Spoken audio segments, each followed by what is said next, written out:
You open your eyes to a night that smells faintly of plum blossoms and rain-soaked cedar. The wind outside is a whisper, sliding through bamboo like a secret you're not supposed to hear.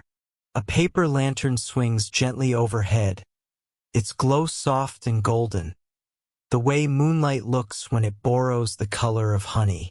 This isn't a dream, though it feels like one you'd rather not wake from. You are in the Heian period of Japan, a time when power wore silk sleeves and elegance was measured in ink strokes and size. Tonight you've been summoned, or maybe lured, to a midnight feast, where nobles slip from their chambers like shadows wearing perfume. A soft voice, mine as usual, murmurs a friendly warning. You probably won't make it through this night. Not because of swords or scandals, though those float around too, but because your eyelids are heavier than a lacquered door. Still, stay with me. These stories don't walk home alone. Before we wander further into this twilight garden of secrets, do something for me. Tap the like button if you love falling asleep to strange histories.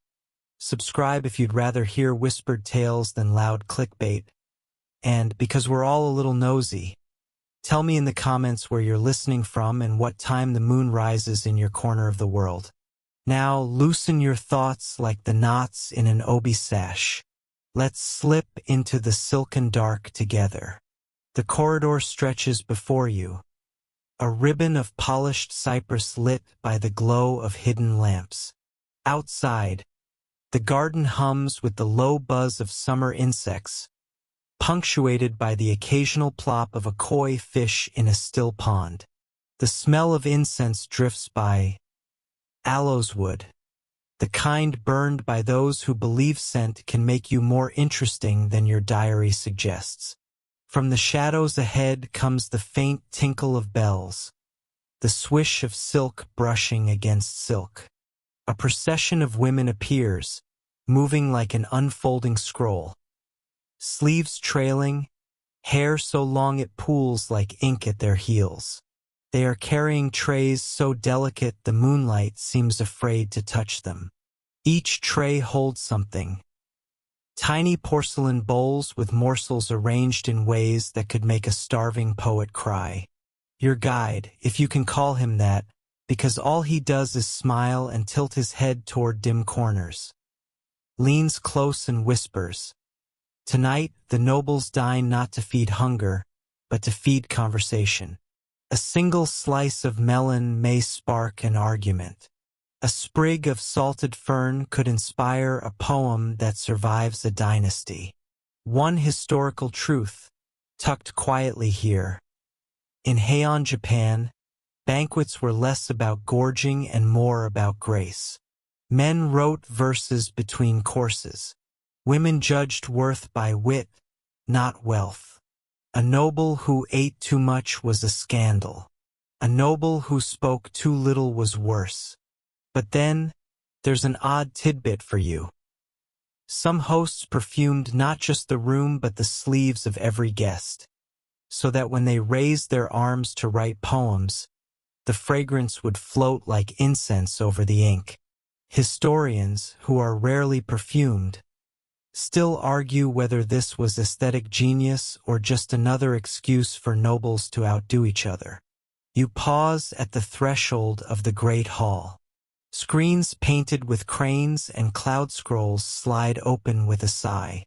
Beyond them, lamps glow like captive stars, and in their soft halos sit men and women draped in 12-layered robes, faces pale as dawn. They glance at you briefly, not rudely, just long enough to weigh whether you might bring an interesting metaphor to the table. A breeze stirs the room. Somewhere a flute begins to play, a tune so slow it could outlast time. The night stretches before you, fragrant and endless, and you, wanderer of centuries, have only just stepped inside. You step over the lacquered threshold, and the hush folds around you like silk. The hall stretches wide, its polished floors gleaming under the mellow glow of oil lamps perched on bronze stands shaped like lotus buds. Screens painted with floating clouds and slender cranes lean against the walls, and from the rafters dangle strips of incense smoke like thin, silver threads stitched into the air. The nobles are already seated, their postures soft yet perfect, their faces pale moons against cascades of color. Robes upon robes, 12 layers for the women, each dyed in hues so subtle they whisper rather than shout. Mist gray fading into plum blush, cherry blossom melting into twilight blue. The men wear patterns that read like coded verses, and if you squint, you almost expect the sleeves themselves to flutter and speak. Their hair, longer than any story you've ever told, sweeping the floor like ink strokes spilled from a poet's brush. A single movement, a head tilting toward a lantern, a sleeve folding over a wrist, is enough to suggest entire libraries of intent. Someone gestures for you to sit. The mat under you feels cool, woven tight as if each reed holds a secret. Before you lies a low lacquered table, its sheen mirroring the glow of lamps and the flicker of your curiosity. The first tray arrives. It's small, laughably so, if you came expecting feasts that require swords to carve. On it rests a single bite of pickled plum arranged with an elegance so stern it feels like a warning. The second tray brings a sliver of river fish, glistening under a brush of salt like a pale petal plucked too soon. You wonder if these people eat or only rehearse the idea of eating. And then, the wine. A shallow cup, thin as a dragonfly's wing, filled not to the brim but to the edge of anticipation. Its sake warmed gently, perfumed with herbs so faint you catch them only if you breathe like someone afraid of breaking dawn. The host lifts his cup, nods slightly, a motion so modest you could blink and miss it. Everyone follows. You do too, late but not disastrously so. They drink in silence first. Then, like a ripple sliding across a pond, the words begin. Not ordinary talk. No idle chatter about weather, though the moon outside is as fat as a promise. No dull praise of the fish. Instead, they speak in fragments, lines of poetry polished like river stones. One man murmurs. A crane's cry drifts where the plum fog lingers. Another answers. And yet my sleeve is colder than the autumn wind. The women smile, not wide, never wide, but enough to suggest approval. Or perhaps amusement at your blinking, which by now must resemble a firefly lost in the wrong season. A quiet fact for your notebook of dreams. These midnight feasts were as much contests of wit as they were gatherings of appetite. A noble's worth was measured not in gold, but in metaphors. The ability to match a poem with a sharper one could elevate a man beyond rank, charm a woman without lifting a finger or an eyebrow. Fail, and you'd be the next day's soft scandal whispered behind painted fans. And here's a stranger note. Sometimes, in the middle of such nights, hosts would dim the lamps almost to darkness and have guests write poems by moonlight alone, their brushes trembling like shy reeds. Historians aren't sure if this was meant to heighten beauty or just a cruel game to spot whose calligraphy faltered under shadows. The flute sighs again, deeper now, as if tired of your astonishment. A soft breeze slides through a half-open screen, carrying the smell of damp earth and something faintly sweet, perhaps a tray of candied chestnuts waiting its turn. The nobles lean closer to one another, their whispers curling into laughter so restrained it could break if touched. You, however, are not laughing. You're thinking, if elegance were a weapon, This room could conquer empires without spilling a drop of sake. And the night, dear wanderer, is still very young. The feast drifts on, quiet as a moth's shadow. More trays come, no bigger than your open palm, each a miniature stage where aesthetics outplay hunger. A petal of lotus root, carved into a snowflake. A sliver of persimmon, dyed amber by the lantern light. If you weren't careful, you'd eat the art and leave the air. And then, as softly as incense smoke curling in a draught, the real entertainment begins. Not music, not dance, but poetry.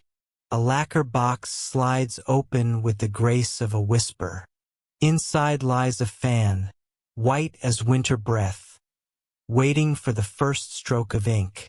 The host, a man whose robes ripple like river water, lifts his brush and writes a line so tender it almost bows to the paper. Moonlight deepens, my sleeves heavy with night dew and longing. He passes the fan to the lady on his right. She tilts her head, an angle that could topple dynasties, and adds, "But even the dew dares not cling where no promise warms." The room exhales softly. This isn't mere amusement. This is a duel where no swords gleam, only syllables. One quiet truth. Such exchanges weren't optional. To refuse was social seppuku, the kind that left no blood but plenty of gossip. Nobles lived by ink the way warriors lived by steel, except here, the sharper the brush, the more hearts it pierced. A curious tidbit. Some guests scented their ink with rare woods or blossoms, so that every character carried both meaning and memory. Scholars still argue whether this was an aesthetic flourish or a sly strategy, because whose verse could be ignored when it smelled like spring in a bowl? The fan passes again, and again, each line flowing like moonlight on water. Some sigh, some smile. One man, bolder than sense allows, slips in a line so daring it makes a lady's fan quiver near her lips. Her eyes widen, then soften. The game continues. And then, like a stone in still water, a single gong sounds. Its echo ripples through the hall, summoning you all toward the garden beyond the sliding screens. Why? Because even silk walls cannot cage the moon. You rise with the others, your legs reluctant, your senses drunk. Not on wine, but on this fragile empire of beauty. The screens slide open, revealing the night outside. A garden washed in silver, every blade of grass shimmering like ink under a calligrapher's brush. A pond glimmers ahead, round as a dropped coin, holding the moon like a secret ransom.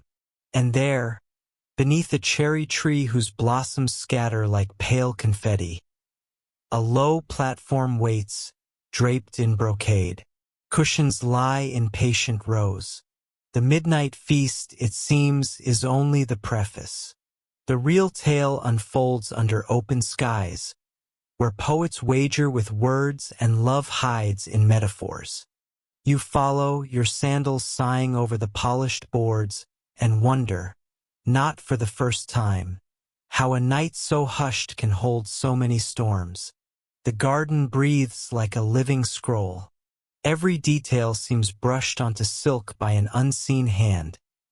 The pale shimmer of the pond, the hush of moss beneath wooden walkways, the slow arch of a crimson bridge curling over black water. Lanterns float on the surface like captured moons, their flames trembling in the cool breath of midnight. You step down onto the veranda where nobles recline on brocade cushions, their layered robes spilling in slow rivers of color across the polished wood. They sit in loose circles, fans half raised, not to cool themselves, but to veil what their eyes confess too quickly. Beyond them, Cherry blossoms tumble like lost thoughts, each petal drifting into the pond with the patience of a poem. A servant glides past carrying a tray of porcelain cups, steam rising from each like shy ghosts. Sake again, pale and fragrant, warm to perfection. Another follows with lacquered boxes of sweets. Sugar-dusted chestnuts, plums steeped in honey, slivers of persimmon trembling in crystal bowls. These are not meant to sate hunger. They are meant to coax metaphors from lips already gilded with moonlight. Then, as if on cue, a koto begins to hum. A soft ripple of strings, delicate enough to make silence lean forward and listen. A flute joins, its notes curling like incense around the dark branches. The music does not command. It suggests. It invites. And everyone obeys. The host gestures toward a low writing table set under the cherry tree. Upon it rests a stack of fresh paper, brushes lined like soldiers, and an inkstone as black as midnight water. One by one, the guests rise, not hurriedly, never hurriedly, and glide forward to compose their verses. A hush deepens as the first lines fall. Mist drapes the river. Will dawn unroll its silk sleeve, or keep night's secrets? A murmur of approval passes through the circle, quiet as the wing of a moth. The next guest responds with a verse like a challenge, each syllable honed to cut yet wrapped in silk. Moon hides behind clouds. Even longing wears a mask when the wind grows cold. You feel it then, the duel beneath the grace. These are not harmless exchanges. Each word is a blade disguised in petals. Each pause a feint. Each smile a shield. Lose your balance, and you bleed in rumors by morning. One historical truth for your lantern of wonder. Heian courtiers were bound by codes so intricate they made chess look like child's play. A single misplaced phrase, a color worn out of season, a sigh too heavy for the occasion. Any of these could topple favor like a fan collapsing shut, and an oddity worth savoring. Some hosts scattered powdered moonlight, mica dust ground fine as breath, onto the writing paper so that poems shimmered faintly when tilted toward the lamps.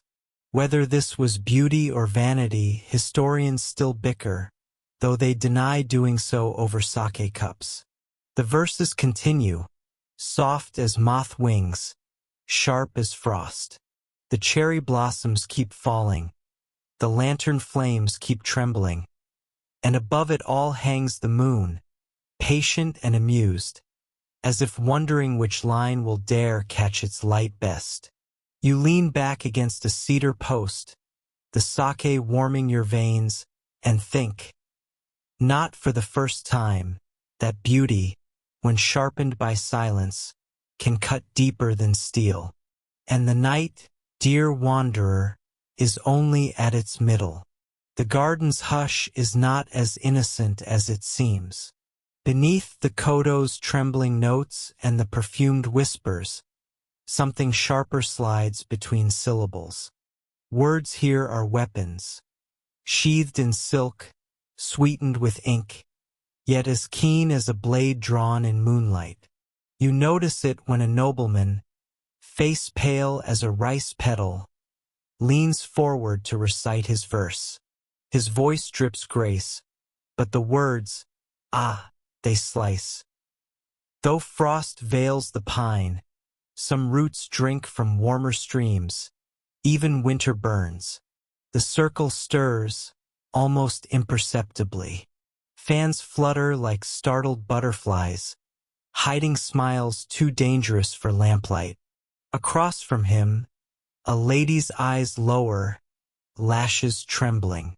Her sleeve shifts, a whisper of scarlet lining, the color of secrets never spoken.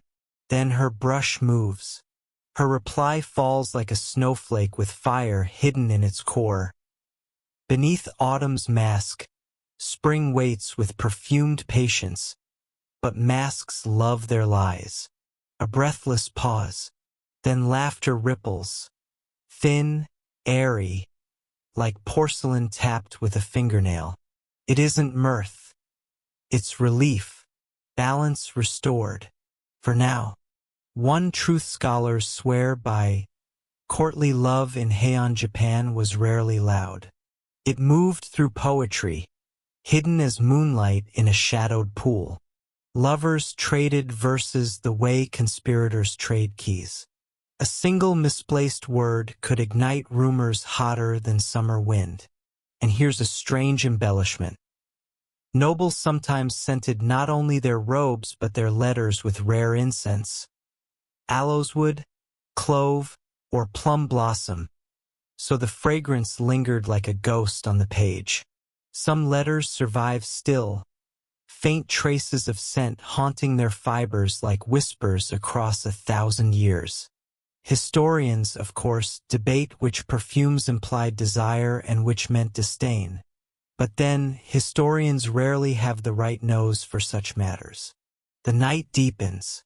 The lantern flames bow lower, dimming like tired eyes. And yet, no one moves to end this vigil of ink and implication. Instead, the koto slows to a hum, the flute falls silent, and the wind takes its turn to compose. It rustles the bamboo, scatters a handful of blossoms across the ink-stained table, and sighs through the silk screens as if reminding everyone that dawn is not as patient as moonlight. The host, sleeves trailing like mist, smiles with a subtlety sharp enough to cut pride. He claps once, soft, ceremonial. A servant appears bearing another tray, translucent sweets, their shapes mimicking maple leaves and drifting clouds. They glisten like tiny worlds about to melt. Around you, fans rise like wings, screens whisper shut, and the circle closes tighter, not to end the night, but to draw its secrets deeper into the shadows where even history hesitates to look. You sip the last of your sake. It tastes of rice, rain, and something older, like silence distilled. And the night, dear wanderer, has only just begun to tell its darker poems. You follow the procession through a corridor of screens painted with drifting clouds, their edges kissed by the soft glow of paper lamps. The air is thicker here, layered with the breath of 100 perfumes. Crushed plum blossom, powdered sandalwood, the faint resinous smoke of aloeswood curling like a ghost through the rafters. They lead you into a pavilion open on 3 sides, its floor polished until it mirrors the lantern light like a dark pond. The ceiling beams gleam faintly in the moon's silver wash, and beyond the veranda lies the garden, silent now except for the occasional sigh of bamboo bending under its own secrets. On a low platform sits a lacquered chest, its lid carved with cranes lifting into clouds. A servant kneels before it, lifting the lid with reverence, and inside, bundles of incense, each tied with silk cords, waiting like hidden riddles. The nobles murmur behind their fans. This is the game of sense, koto, the way of incense, where memory is a blade and wit its sheath. One by one, they step forward to lift a pinch of incense, close their eyes and breathe in. Then, like poets teased by the unseen, they must name what they sense. Not merely the wood, but the dream it carries. Spring rain on plum petals, someone whispers. Smoke from a mountain shrine at dawn, says another, voice curling like a secret ribbon. The wrong answer brings no laughter, only the slow rustle of silk, soft, but heavy as judgment. Here lies one truth worth cradling. In Heian courts, Elegance meant mastery of senses as much as words. To fail in fragrance was to falter in grace. Men and women spent fortunes not on gold but on scents so rare they could vanish between two heartbeats if left uncared for. And then, an oddity like a blossom tucked behind an inkstone. Some nobles kept scent diaries, cataloging incense impressions in verse, noting how a whiff of aloeswood could recall a lover's sleeve or a night of rain tapping on lacquered shutters. Historians still puzzle over these scented notebooks, their margins blooming with metaphors too bold for daylight. The game drifts on like smoke. Laughter hums low, rising and falling with the music of fans. Outside, the pond gathers moonlight in its patient bowl, while carp ripple the water like stray brushstrokes. Finally, a servant steps forward with a new challenge. A folded sheet of paper, blank as snow under starlight. The host announces it softly, like a secret confession. A linked verse chain. Each guest will write one line, then pass the page to the next until a poem, woven from many hands, blooms under the lanterns. The theme? The sound of a distant bell under falling blossoms. Brushes whisper across paper like moths on silk. One line drips longing, another hums with laughter, a third trembles with something unspoken. The fan passes to you. Ink waits, black as midnight secrets. The garden holds its breath. And then, the bell they speak of answers from far away, tolling once, low and slow, as if the night itself has leaned in to listen. The bell's echo fades into the hush like a stone sinking through water, and in its wake comes a rustle of silk as the nobles rise. Fans fold with the faintest click. Lanterns are lifted, casting soft halos across the garden path where the cherry blossoms lie like pale ink stains on the moss. The moon has climbed higher now, no longer shy but full and luminous, painting the pond in molten silver. They lead you to a wide veranda that overlooks the water. Cushions wait, arranged in perfect symmetry, their brocade shimmering like sleeping flames. The nobles settle, sleeves spilling over the polished floor, their silhouettes like brushstrokes bent under the weight of layered robes. Beyond them, the night hums with secrets. Frogs in the reeds, a nightingale rehearsing a single note, the wind fingering the bamboo with a lover's hesitance. Servants appear again, gliding as if on whispers. New trays, pale slices of pear, sugared plums shining like tiny moons, and cups of chilled sake that glimmer in the lantern light. But the true feast now is not on the tongue. It is in the air, fragrant, trembling, waiting to be captured by words. The host rises, his sleeves flowing like the tide of a painted sea. He bows slightly toward the moon and declares the next contest. A Tsukimi Yuta, moon-viewing verse. Each guest must craft a poem before the last cherry petal falls from the tree that leans over the veranda like an old poet's dream. The rule is simple. Beauty, distilled into 17 syllables or fewer, if silence can carry the rest. One by one they bow to the inkstone. A lady writes, silver on black waves. Even the carp hold their breath lest the moon should break. A murmur follows, soft as falling ash. Another steps forward. The night has no voice until the wind borrows one from the bamboo grove. You, dear wanderer, remain silent, not because you have nothing to say, but because every word you summon feels clumsy beside these blades of moonlight masquerading as lines. Still, you sense something shift when a man whose face hides behind his fan writes this. If sleeves could confess, This robe would burn with desire under a white moon.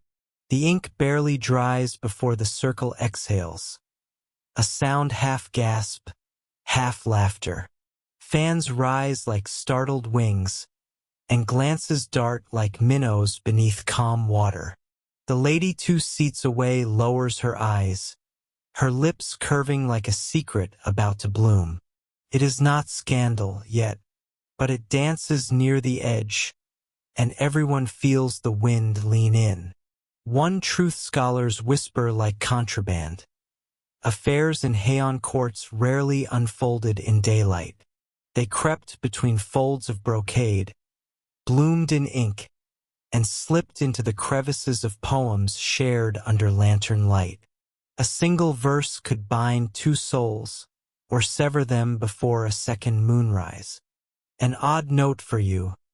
Some nobles left love poems not with messengers but hidden in the layers of robes, tucked between silks like contraband of the heart. Whether this practice was romance or madness, historians still argue, fanning themselves as they do. The gong sounds again, low and heavy, as if calling the night back from its dangerous edge. The petals above you shiver loose, drifting toward the pond where the moon lies waiting. And in their fall you sense it. Beauty, like longing, is sweetest when it hovers on the brink of ruin. The petals settle on the pond like soft secrets, and the nobles rise again. Not hurried, never hurried. They move in pairs now, their layered sleeves brushing like whispers, their voices lower, laughter folded into silk. The lantern light trails them down a covered walkway, where shadows cling to the beams like silent attendants. You follow at a distance, barefoot steps muted on the polished planks. The corridor bends, then spills into a smaller chamber open to the night on one side. Here, the lamps burn dimmer, their light glancing off bronze mirrors set against the walls. A game is already waiting on a low table, a game older than some of the bloodlines seated around it. It's called Genji KO, the incense guessing game. 5 tiny burners smolder, each exhaling a different perfume, curling smoke like delicate handwriting across the air.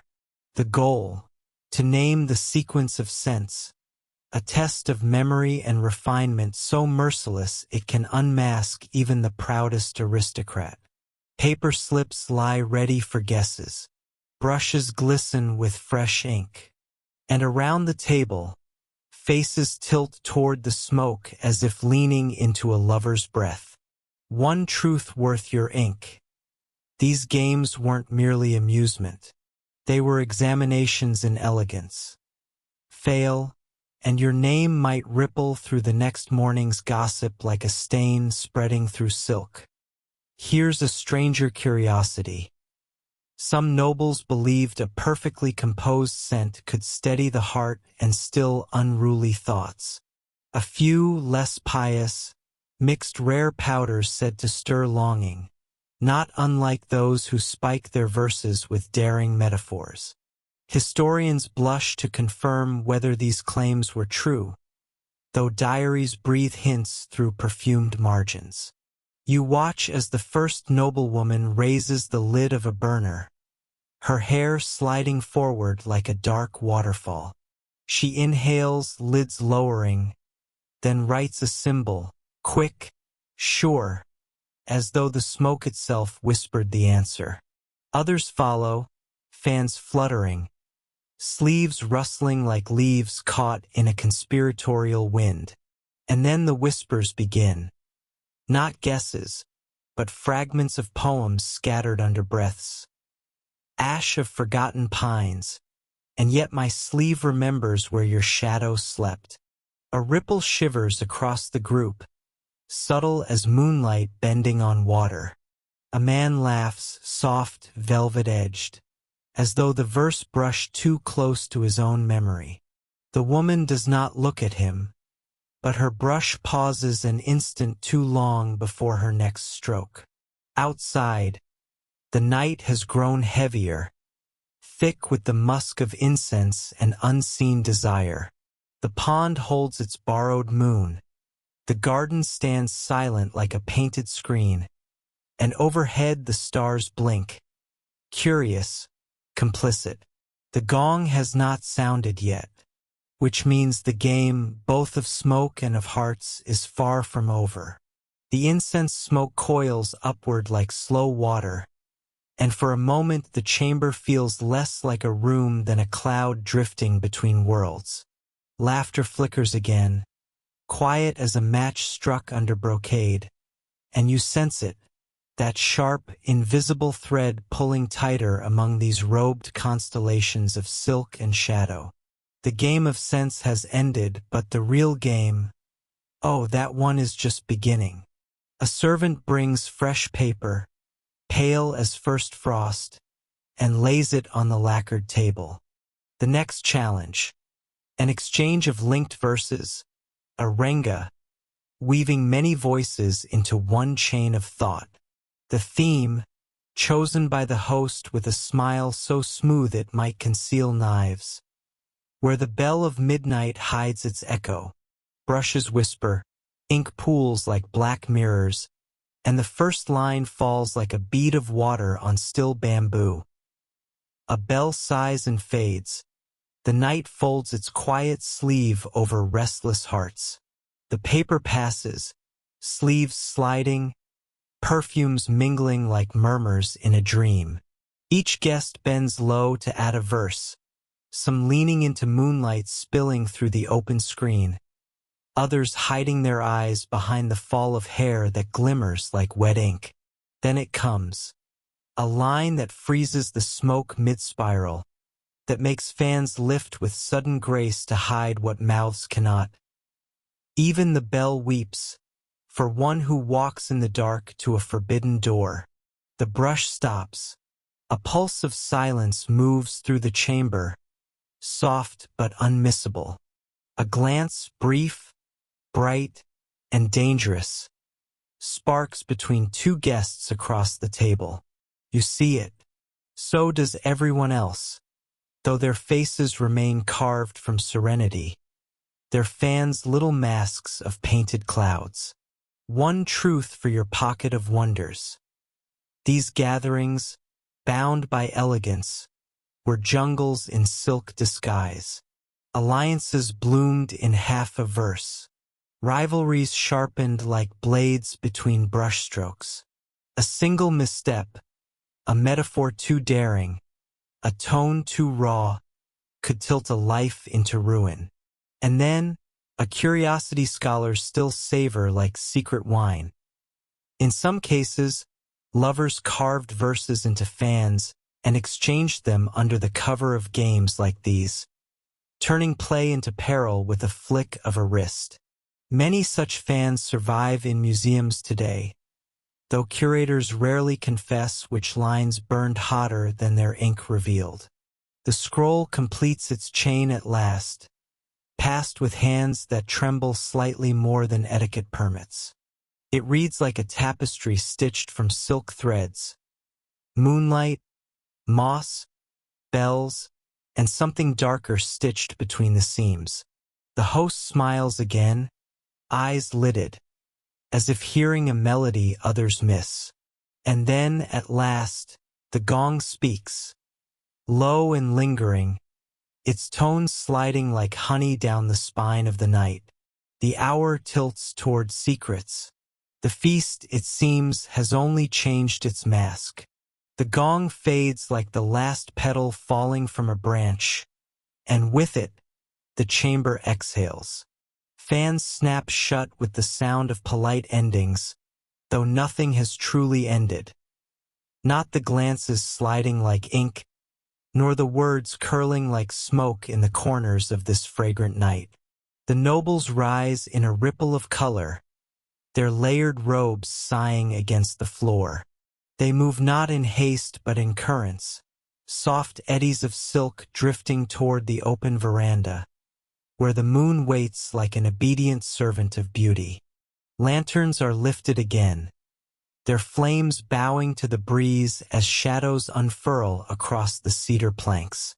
Beyond the screens, the garden glows pale as brushed porcelain, its gravel paths silvered by moonlight, its pond cupping a second, softer sky.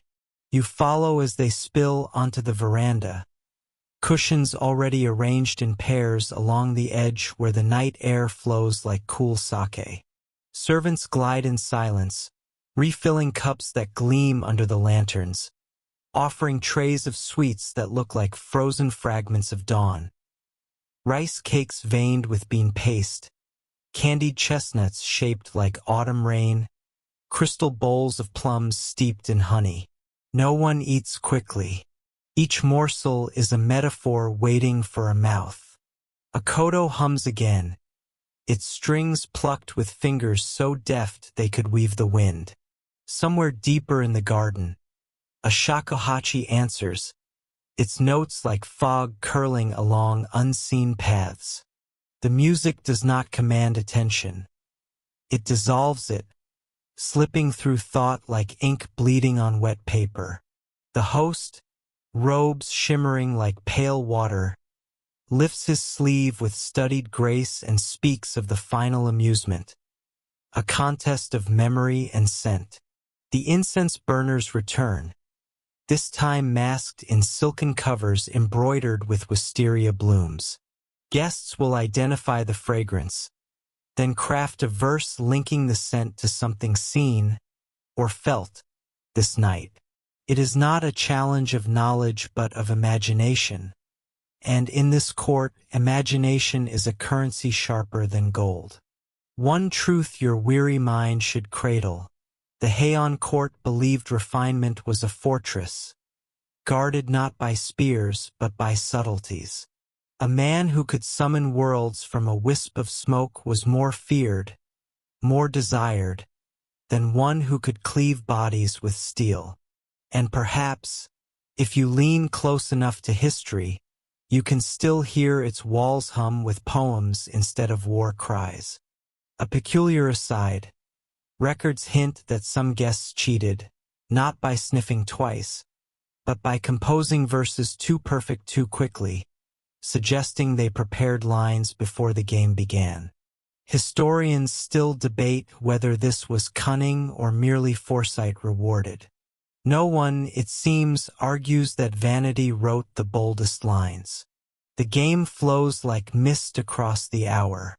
One verse mourns blossoms bruised by dew, another sighs over the bell's vanishing echo, and a third, daring, reckless, compares the scent to hair unbound in a midnight garden where no eyes should wander. That line lingers like smoke long after its ink dries. Fans flutter again, their painted cranes beating frantic wings to cage what glances cannot hide. The gong does not sound this time. Instead, the wind moves through the veranda, lifting a stray blossom to land between two cushions left suspiciously close. The moon, amused, leans harder into the pond, and the night, dear dreamer, begins its slow descent toward silence. A descent as tender and as treacherous as longing itself. The veranda empties in currents of silk and shadow, the nobles slipping away like verses folded between the pages of night. Lanterns tilt and sway in the breeze, their light painting slow arcs on the polished floorboards as if reluctant to leave. You follow, though it feels less like walking and more like drifting, carried on the hush of trailing robes and the faint hush of sliding screens. The corridors close around you, narrow as secrets. Each turn opens into another chamber draped in dimness, another cluster of cushions scattered like petals across reed mats. In one, two women bend over a mirror, their faces ghost pale in its bronze circle, arranging strands of hair as though combing lines of poetry into order. In another, A man kneels alone before an incense burner, fingers poised above the rising smoke like a priest awaiting confession. Then the final gathering. A chamber smaller than the rest, walls lined with painted screens, cranes lifting through clouds, pines bending under imaginary snow. A single lamp burns at the center, its flame thin as a trembling brushstroke. Around it sit the night's survivors, their laughter faded into something softer, like the aftertaste of sweet wine. The host appears last. His presence ripples through the room not with noise, but with a hush that folds everything else inside it. He carries a box of fans, each a pale arc of paper bound to a rib of lacquered bamboo, their surfaces blank as moon-washed sand. He sets them down and speaks. One verse, and the night belongs to silence. A challenge and a farewell. One truth worth setting gently on your mind's shelf. In the Heian court, fans were more than ornaments. They were scrolls disguised as breath, carriers of secrets folded like origami between ribs of lacquer. A fan could murmur an insult as easily as a confession, and vanish both with a snap. Here's an oddity historians argue about like cats behind screens. Some lovers inked their verses on fans in strokes so faint they revealed themselves only when the paper warmed under a wrist. Invisible ink of another age, scented with plum or pine, capable of burning centuries later in the gaze of a scholar too curious for his own good. The fans move in silence now, passed from hand to hand. Brushes kiss their pale bellies with lines soft as sighs. One by one, they return to the box like butterflies folding their wings for sleep. The host seals it shut, not with a knot, but with a smile so small it might not exist at all. Then he bows, and the bow passes like a tide around the circle. The night's last game is done. You rise with the others. The screens whisper open to a corridor flooded with moonlight. Outside, the garden waits, still clutching the echoes of koto strings and broken petals. The pond glimmers faintly under a sky scraped clean of clouds, the moon poised like an inkstone ready for a final stroke. You linger, fingers brushing the cedar post, and wonder, not for the first time, how beauty can feel so heavy when it wears a mask of air. The night, which once stretched like an endless scroll, is now curling at the edges. Its ink begins to fade, brushed thin by the fingers of dawn. You sense it first in the silence, the way even the crickets hold their breath, as if waiting for the first thread of light to stitch the horizon. The nobles feel it too. Their voices, already soft, dissolve into gestures. A fan half lifted, a sleeve drawn close, a bow that bends not to courtesy but to fatigue cloaked in elegance. They drift through the corridors like scattered verses returning to their manuscripts, each step brushing up a whisper of silk, a final fragrance of clove and plum lingering in their wake. You follow the last of them into a side garden, a pocket of stillness tucked behind screens. Here, moss climbs the stones in shades deeper than midnight, and a stream slides through the darkness like ink spilling from a brush tipped in silver. Over it arches a small bridge, lacquer dulled by dew, its rails cold as moonlight's ghost. Two figures pause there, not facing you but each other. They say nothing. They needn't. The wind lifts their sleeves like half-unwritten poems and lets them fall together in silence so heavy it hums. A verse glimmers briefly on the edge of speech, then slips back between their ribs where no historian will ever find it. They cross the bridge, slow, separate, and vanish behind the screens. One truth to cradle. Lovers in this world rarely confessed. They hinted. They scattered clues like petals on water, trusting that the right eyes would read what lips could not say. Desire was a brushstroke left unfinished, so that imagination might do what ink dared not. And then, an oddity scholars press like dried flowers in their margins. Some Heian diaries report dawn tears, lords and ladies weeping not for love lost, but for beauty ended, for a night so perfect it could only die, and for the cruel honesty of morning bells tolling its absence. The sky bruises pale, the lanterns flicker once, twice, and bow out like actors dismissed. The incense curls thinner, then frays into nothing, and the pond, the pond, gives the moon back to the sky like a guest too precious to keep.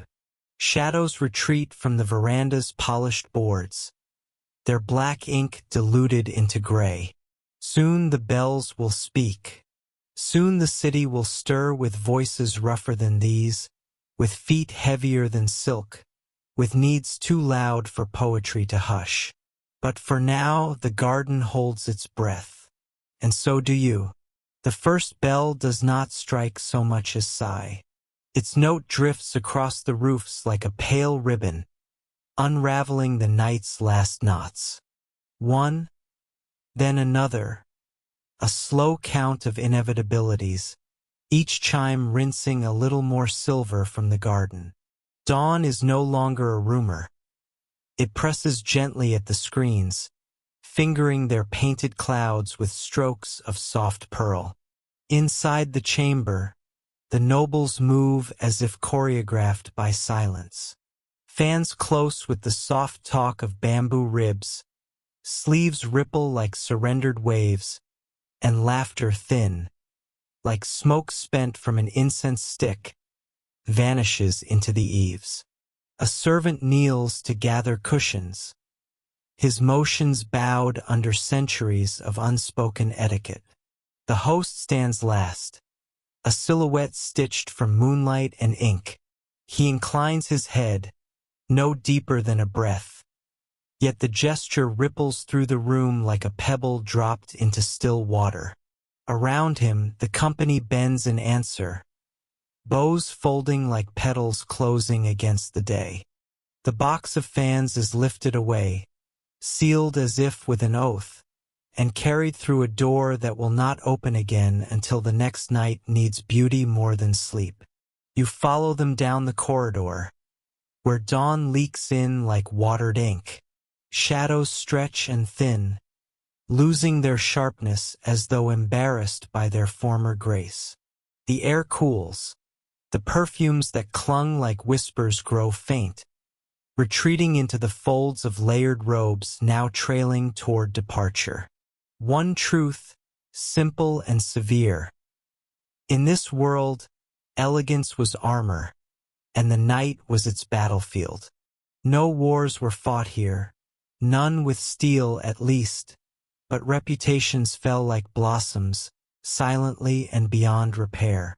And then, a curiosity that curls like stray smoke in the margins of history. Some guests, before leaving, left a trace of their presence. A syllable brushed on a sliding screen, a pressed flower pinned to a bamboo pillar. Not signatures, but sighs inked into architecture, so faint the morning light could erase them before guilt found their authors. Scholars, patient as spiders, still hunt for these ghosts in abandoned pavilions. Most find nothing. A few find everything, and dare not speak. The garden waits, no longer draped in mystery but in a humility borrowed from morning. A nightingale sings once, reluctantly, as if torn between mourning and greeting. The stream glimmers like molten glass under the first cut of sun. Lanterns hang dim and hollow, their flames guttered out, their smoke spun away into the sky's widening sleeve. You pause at the veranda's edge, the cedar post warm now against your palm, and look back once. The screens whisper shut. The night folds itself and slips into the lacquered chest of memory. And you, poor wanderer, are left with nothing but the weight of beauty that will not fit inside your mouth. The world outside the screens yawns awake, but not rudely. No clamor yet, just a long breath drawn through mist-veiled streets. Carriages stand waiting under the slanting eaves, their wheels gleaming like black moons rinsed by dew.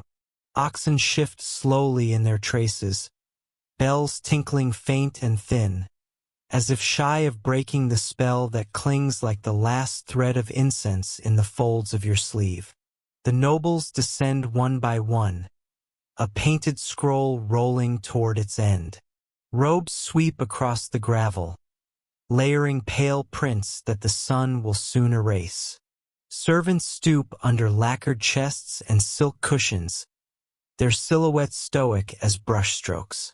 Each farewell is a bow, a fragment of silence exchanged, delicate as a dragonfly's wing. Words are fewer now, as though every syllable had been spent in verse and perfume. Some eyes meet, some do not, and in the spaces between, secrets stretch like ink left to dry. One truth, ink it gently in your mind. These departures were not endings. They were suspensions, threads looping from one night to another. Alliances whispered under lanterns might bloom at noon in a scroll of calligraphy. Rivalries veiled in verse could sharpen by dusk like hidden daggers behind fans. And now for a strangeness worth cupping like water in your palm. Diaries of the Heian court tell of nobles who left before dawn only to circle back later. Not for lovers, but to retrieve a blossom fallen on a sleeve or a fan left behind, bearing a line of ink too dangerous to let history read. Such gestures, so small, could tilt the weight of rumors like wind shifting a paper door.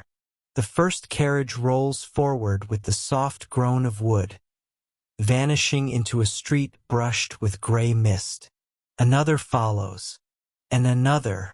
Their wheels sigh through puddles left by last night's drizzle, rippling reflections of cherry trees that scatter petals like spent verses along the road.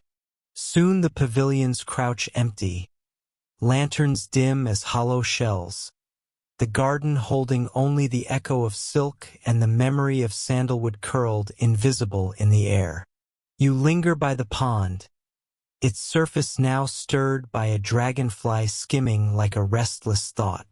The moon has fled, leaving its silver twin dissolved in daylight's pale insistence. You wonder what happens to beauty when no one looks. Does it sleep? Does it wait? Or does it, like ink exposed to rain, blur into something softer, something truer?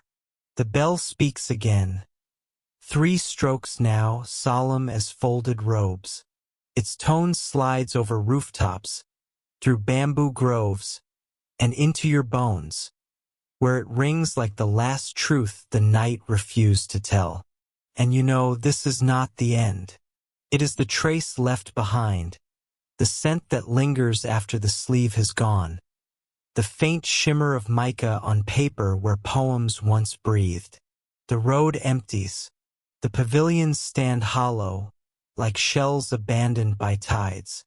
Screens shut with muted sighs, and beyond them, the tatami mats breathe only dust motes spiraling in shafts of early sun. A gust of wind stirs the last incense ash from its bronze bowl, scattering it into the dim rafters like whispers taking flight. The garden now belongs to the ordinary. Lanterns hang extinguished, their paper skins dulled to yellow, and the pond no longer mirrors moonlight but sky, washed pale, streaked with the hesitant blush of dawn. A single carp surfaces, circles once, then slides back into the green quiet. Bamboo bends to listen, though nothing speaks but the low drone of bees nosing blossoms bruised by the night. You walk the veranda slowly, Saul's whispering on cedar warmed by the first fingers of day. Here, a fallen petal clings to a lacquer rail, its pink faded almost to white, like a verse left too long in memory. There, a fan mark ghosts the reed mat, a crescent shadow already surrendering to the sun. Evidence, delicate as breath, that hours ago this place throbbed with beauty so taut it could break. And now, it exhales. The night's tensions fold into silence. Every secret laced in ink, every promise disguised as metaphor.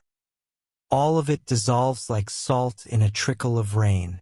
A truth to lay tenderly in your lap. Heian nights were made to vanish. Their grace lay in impermanence. Their brilliance sharpened by the knowledge that dawn would wash it all away. The court loved ephemera. Blossoms, moonlight, fleeting glances, because only what dies can taste so alive.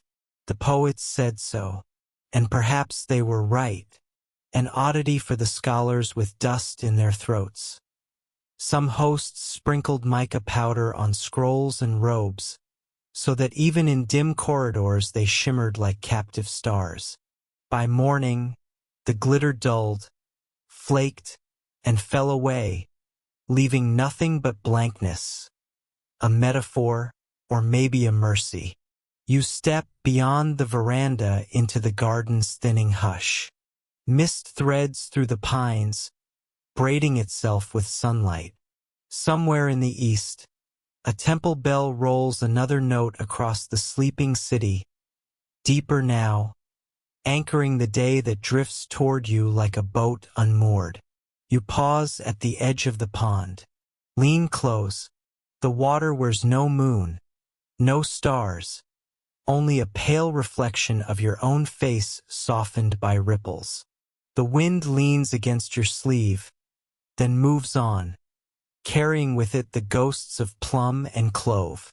And in that exhale you feel it, the weight of beauty loosening, the pull of the ordinary rising to meet your steps. If you can, leave this night folded in the dark like a secret fan. Let it open again only when silence asks for company. Until then, keep the taste of sake and ink, the hush of koto strings, the glint of mica dust drifting like frost across a sleeve. Carry them softly, as one carries a petal pressed between pages, not for the world, but for the hush inside. And now, dear wanderer, let the garden close behind your eyes. Let the screen of sleep slide gently shut. Breathe once, long as a lantern's sigh, then let go, as moonlight did when dawn came calling. Good night.